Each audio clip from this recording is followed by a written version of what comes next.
మాకు మాట్లాడితే మమ్మల్ని మెగా ఫ్యామిలీ వీళ్ళు తప్ప ఇంకెవరు ఉండరు అనేటువంటి ఒక అలా కొంతమంది ఫ్యామిలీస్ కదా ఈ పనికి మాలిన మాటలు మాట్లాడే ఏదో చాలా మంది.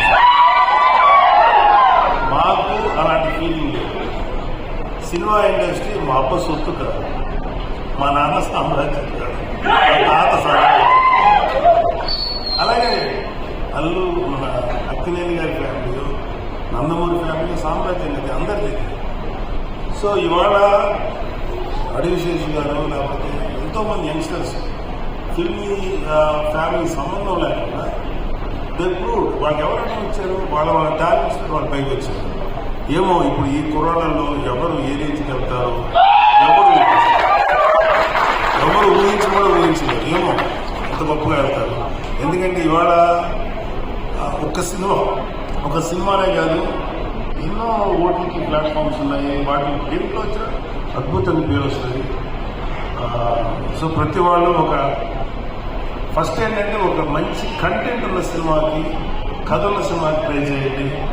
అంతేగాని ఒక గుద్దితే ఆడెక్కడికో వెళ్ళిపోయి కొట్టేసుకొని మాట్లాడితే హీరోయిన్ కనపడగానే గౌరవ డ్యాన్స్ చేసి ఇలాంటి కథలకు మాత్రం మీ యంగ్స్టర్స్ ఎవరు అట్రాక్ట్ అవ్వకండి. కంటెంట్ ఏంటో చూడండి. ఆ విషయంలో నాకు శేషు నచ్చుతాడు అండ్ వరుణ్ బాబు నచ్చుతాడు. ఈ మధ్యన మా తేజు నచ్చుతాడు. విరూపాక్ష చేశాడు కాబట్టి. అంటే అంతకుముందు మా తేజు కొంచెం కమర్షియల్ అయ్యాడు. తర్వాత విరూపాక్ష నుంచి తన ట్రెండ్ మార్చేసుకున్నాడు. విరూపాక్ష అండ్ ఇంకొకటి రిపబ్లిక్ ఇలాంటి చేశాడు. సో ఒక వరుణ్కి నాకు ఒకసారి డిస్కషన్ వచ్చింది, ఎందుకురా నువ్వు కొంచెం కష్టమైన క్యారెక్టర్ సెలెక్ట్ చేసుకుంటావు, చాలా కమర్షియల్ సినిమాలు చేయొచ్చు కదా అంటే, అలా ఒక 100 సినిమాలు రిలీజ్ అనుకున్నాను. అందులో ఒక 10 సినిమాలు కొంచెం డిఫికల్ట్గా అంటే కొత్తదనంగా ఉండేవి. వాటిలో కనీసం ఒక 5 సినిమాలు ఆడటానికి అవకాశం ఉంటుంది. 90 సినిమాలు రెగ్యులర్ కమర్షియల్ సినిమాలు ఉంటాయి. ఈ 90 సినిమాల్లో 10-15 ఆడతాయి.